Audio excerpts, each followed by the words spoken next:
நண்பர்கள் அனைவருக்கும் பாலாரஞ்சு வேகம் யூடியூப் சேனல் சார்பாக இனிய நல்வணக்கம். இந்த நாள் உங்கள் அனைவருக்கும் இனிய நாளாக அமையட்டும். 2026ஆம் ஆண்டின் கடைசி சனி மகா பிரதோஷம். கேட்ட வரம் கிடைக்க இந்த 2 பொருள் மட்டும் அப்பன் சிவனுக்கு வாங்கி கொடுங்கள். இந்த ஜூன் மாத பிரதோஷத்தை மட்டும் மிஸ் பண்ணிடாதீங்க. அப்புறம் 2027ஆம் ஆண்டு வரை காத்திருக்கணும். பிரதோஷங்களில் மிகவும் முக்கியமான அதி ஆற்றல் நிறைந்த பிரதோஷமாக கருதப்படுவது சனி மகா பிரதோஷம்.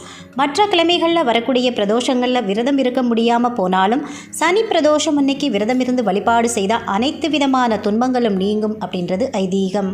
சனி பிரதோஷ நாளில் என்ன செய்யணும், எப்படி விரதம் இருந்து எப்படி வழிபாடு செய்ய வேண்டும், சிவன் கோயிலில் நடக்கக்கூடிய சிவ பூஜைக்கு என்ன பொருள் வாங்கி கொடுத்தா நினைத்த காரியங்கள் நிறைவேறும், அதே மாதிரி சனி பிரதோஷத்தன்னைக்கு நாம் சொல்ல வேண்டிய அதிசக்தி வாய்ந்த மந்திரம் என்ன, இப்படி பிரதோஷம் குறித்த முழு தகவலையும் இந்த பதிவில் கொடுத்துருக்கேன். அதனால் பதிவை முழுவதுமாக பாருங்கள், முழு தகவலையும் தெரிஞ்சுக்கிறங்க.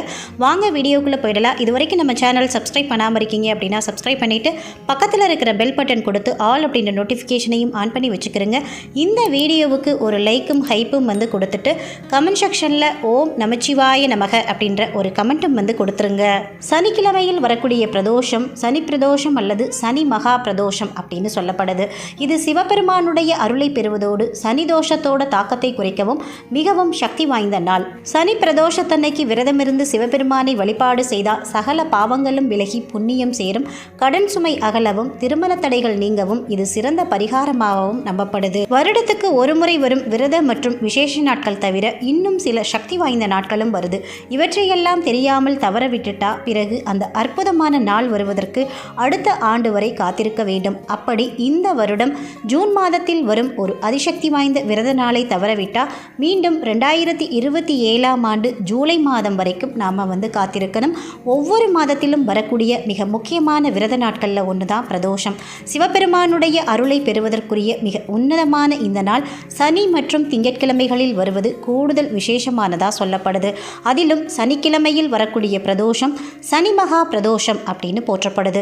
ஒரு சனி பிரதோஷ வழிபாட்டில் கலந்து கொண்டாலே ஒரு வருடம் முழுவதும் வரும் சாதாரண பிரதோஷங்களில் விரதமிருந்து வழிபட்ட பலன் கிடைத்துவிடும் அப்படின்னு சொல்லுவாங்க. அத்தகைய அற்புதமான சனி பிரதோஷம் இந்த வருடம் ஜூன் 27ஆம் தேதியன்று வருகிறது.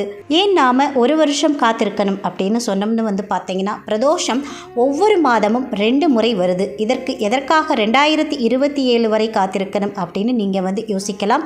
பிரதோஷம் மாதந்தோறும் வந்தாலும் சனி பிரதோஷம் அனைத்து மாதங்களிலும் வராது. 2026ஆம் ஆண்டில் 2 முறை மட்டுமே சனி பிரதோஷம் வருது. அதில் ஒன்று ஏற்கனவே பிப்ரவரி மாதத்தில் நிறைவடைந்துருச்சு. மற்றொரு சனி பிரதோஷம் இந்த வருடம் அதாவது இன்றைய தினம் ஜூன் 27ஆம் தேதி வர உள்ளது. அதுக்கப்புறமா 2026ஆம் ஆண்டில் சனி பிரதோஷம் கிடையாது. அடுத்த சனி பிரதோஷத்துக்கு நீங்கள் விரதமிருந்து வழிபாடு செய்யணும் அப்படின்னா 2027ஆம் ஆண்டு ஜூலை மாதம் வரைக்கும் காத்திருக்கணும். காரணம் 2027ஆம் ஆண்டு ஜூலை 17ஆம் தேதி தான் அடுத்த சனி பிரதோஷம் வருது. சனி பிரதோஷத்தோட மகிமை குறித்து நாம் பார்க்கலாம். சனி பிரதோஷம் அன்னைக்கு சிவபெருமானையும் சனீஸ்வரரையும் வழிபடுவது மூலமாக 7.5 சனி மற்றும் ஜென்மச்சனியால் ஏற்படக்கூடிய அனைத்து தோஷங்களும் கர்ம வினைகளும் நீங்கி வாழ்க்கையில் சகல சௌபாக்கியங்களும் உண்டாகும் அப்படின்றது ஐதீகம். சனிக்கிழமையில் வரக்கூடிய பிரதோஷத்தை தரிசிப்பது தொடர்ந்து 120 ஆண்டுகள் பிரதோஷ வழிபாடு செய்த பலனை தரும் அப்படின்றது ஆன்மீக நம்பிக்கையாக சொல்லப்படுது. சிவபெருமானை சனிக்கிழமை பிரதோஷ காலத்தில் வழிபாடு செய்கிறதுனால நம்மளுடைய பாவங்கள் நீங்கி புண்ணியம் சேரும். சனி பகவான் சிவபெருமானுடைய தீவிர பக்தர். அதனால் சனி பிரதோஷத்தன்னைக்கு ஈசனை வேண்டி அதுக்கப்புறமா சனி பகவானை வழிபாடு செய்தால் சனி பகவானால் நமக்கு ஏற்படக்கூடிய தடைகள், மன அமைதியின்மை, பொருளாதார சிக்கல் இது அனைத்துமே தீர்ந்து வாழ்க்கையில் நன்மைகள் நமக்கு நடக்க தொடங்கும். சிவபெருமானை வழிபாடு செய்வதற்கு எத்தனையோ விரதங்கள் இருந்தாலும் மிக முக்கியமான விரதம் தான் இந்த பிரதோஷ விரதம். எத்தனை தோஷங்கள் இருந்தாலும் பிரதோஷ தினத்தில் சிவபெருமானை வழிபாடு செய்வது மூலமாக தோஷங்கள் அனைத்துமே நீங்கிவிடும். ஒவ்வொரு மாதமும் வளர்பிறை மற்றும் தேய்பிறையில் வரக்கூடிய திரையோதசி திதி அன்னைக்கு மாலை 4:30 மணி முதல் 6 மணி வரையிலான காலத்தை தான் நாம் பிரதோஷ காலம் அப்படின்னு சொல்கிறோம். அதுவும் சனிக்கிழமையில் வரக்கூடிய பிரதோஷத்தை சனி மகா பிரதோஷ காலம் அப்படின்னு சொல்லுவாங்க. சனி பிரதோஷம் அத்தனை மகத்துவம் வாய்ந்தது. மாதம் 2 முறை வரக்கூடிய பிரதோஷ நாட்களில் வழிபாடு செய்ய முடியாதவங்க ஒரு வருஷத்தில் அபூர்வமாக வரக்கூடிய சனிக்கிழமை பிரதோஷத்தன்னைக்கு வழிபாடு செய்வது மிக மிக அவசியம். ஒரு சனி பிரதோஷத்தனைக்கு வழிபாடு செய்தால் 5 வருட காலங்கள் பிரதோஷ வேளையில் சிவ வழிபாடு செய்த புண்ணியம் உங்களுக்கு கிடைக்கும். சிவபெருமான் தேவர்களை காப்பாற்ற ஆலகால நஞ்சை உண்ட நாள் தான் சனிக்கிழமை. அதனால் சனிக்கிழமை வரக்கூடிய பிரதோஷம் சனி மகா பிரதோஷம் அப்படின்னு சிறப்பு பெறுது. அன்று பிரதோஷ பூஜை முடிந்ததும் மற்றவர்களுக்கு கேட்காமல் நந்தியுடைய காதையில் போய் நம்முடைய வேண்டுதலை சொன்னால் அதை அவர் சிவனிடம் சொல்லி விரைவில் நிறைவேற்றி வைப்பார் அப்படின்றது பக்தர்களுடைய அசைக்க முடியாத நம்பிக்கையாக இருக்குது. ஆனால் சனி மகா பிரதோஷம் அன்னைக்கு வழிபடுவதற்கு அப்படின்னு ஒரு முறை இருக்குது. அதை தெரிஞ்சுட்டு முறையாக சிவ வழிபாடு செய்தால் பிரதோஷ வழிபாட்டோட முழு பலனையும் நம்மளால் பெற முடியும். அப்படி நாம் எப்படி வழிபாடு செய்யணும் அப்படின்றத பார்க்கலாம். பிரதோஷ தினத்தில் அதிகாலையில் நீராடி திருநீறு அணிந்து நமச்சிவாய மந்திரம் ஓதி உபவாசம் இருக்கணும். அன்றைய நாள் முழுக்க உண்ணாமல் இருந்து சிவதரிசனம் முடித்தது பிறகு உப்பு காரம் புளிப்பு சேர்க்காம நாம் உணவு உண்பது வழக்கம். பிரதோஷ ஆரம்பம் முதல் பிரதோஷம் முடிகிற வரைக்கும் உணவை தவிர்த்து பிரதோஷ தரிசனம் முடித்து பிரசாதம் உண்டு விரதத்தை முடிக்கணும். நாள் முழுவதும் விரதம் இருந்து நீராகாரம் மட்டும் எடுத்து மாலை நேரத்தில் பிரதோஷ வேளையில் சிவன் கோவிலுக்கு போகணும். சிவன் கோவில்களில் அர்ச்சனைக்கு வில்வம் கொடுத்தும் நந்தி தேவருக்கு செவ்வருளியும் அருகம்புல் மாலை வழங்கி வழிபாடு செய்தால் நீங்கள் நினைத்தது அனைத்துமே நிறைவேறும். எலுமிச்சை சாதமோ தயிர் சாதமோ சர்க்கரை பொங்கலோ வெண்பொங்கலோ இறைவனுக்கு நைவேத்தியம் செய்து பக்தர்களுக்கு வழங்கினா நம்முடைய வாழ்க்கை பலமாகும் அப்படின்னு சொல்லப்படுது. கோவிலுக்கு போய் நந்தி தேவரையும் சிவனையும் வழிபடுவது சிறப்பு. கோவிலுக்கு செல்ல முடியாதவர்கள் வீட்டில் சிவன் பார்வதி திருவுருவப்படத்தை வைத்து நீங்கள் வழிபாடு செய்யலாம். சனி பகவான் நீதி தேவனாக கருதப்படுகிறார். அவர் ஒருவருடைய கர்ம வினைகளுக்கு ஏற்ப நன்மைகளையும் தீமைகளையும் கொடுப்பவர். சனிதோஷம் ஒருவரை பிடிக்கும் போது வாழ்க்கையில் பலவிதமான இன்னல்களும் தடைகளும் ஏற்படும்.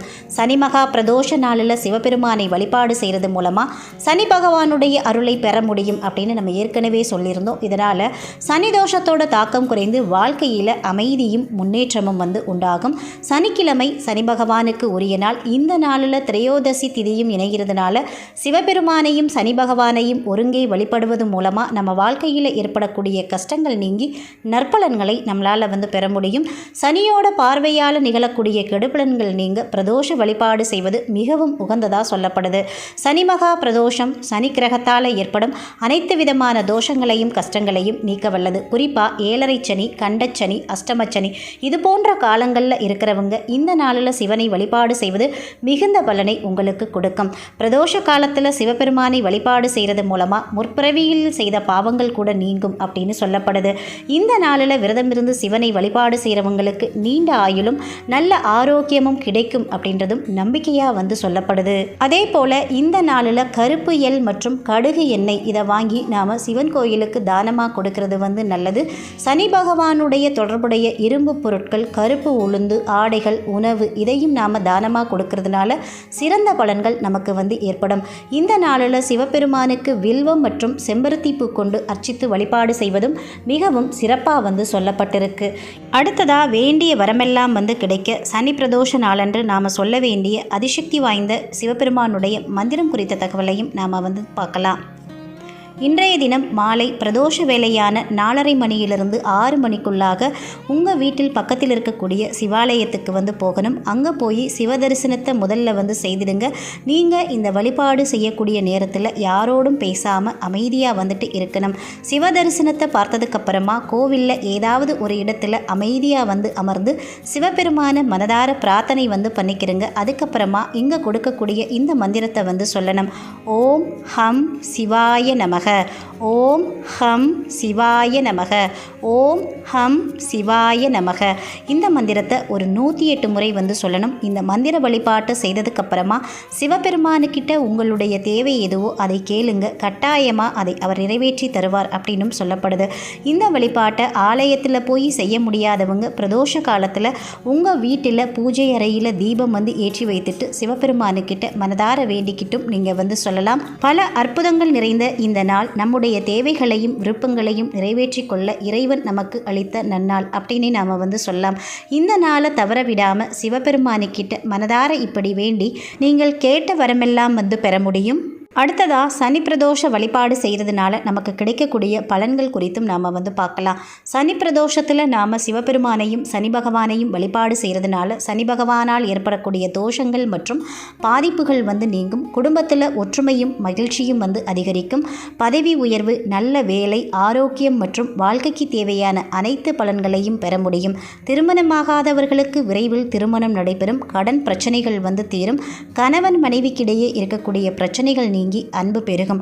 இவ்வளவு சிறப்புகளை கொண்ட இந்த சனி பிரதோஷ நாளன்னைக்கு அனைவருமே சிவபெருமானை வணங்கி அனைத்து விதமான வளங்களையும் நலங்களையும் பெறணும் அப்படின்னு சொல்லி இந்த பதிவை இதோடு நிறைவு செய்கிறேன். இந்த பதிவு உங்களுக்கு மிகவும் பயனுள்ள பதிவாக இருந்திருக்கும் நினைக்கிறேன். இந்த வீடியோ பிடிச்சிருந்தால் லைக் பண்ணி உங்கள் நண்பர்களுக்கும் ஃபேமிலி மெம்பர்ஸ்க்கும் ஷேர் பண்ணுங்கள். அவர்களும் பார்த்து பயன்பெறட்டும். இந்த வீடியோ பற்றின உங்களுடைய கருத்துக்களையும் சந்தேகங்களையும் கமெண்ட் செக்ஷனில் சொல்லுங்கள். மற்றொரு நல்ல பதிவில் சந்திப்போம். அதுவரை உங்களிடமிருந்து விடைபெறுவது உங்கள் பாலா.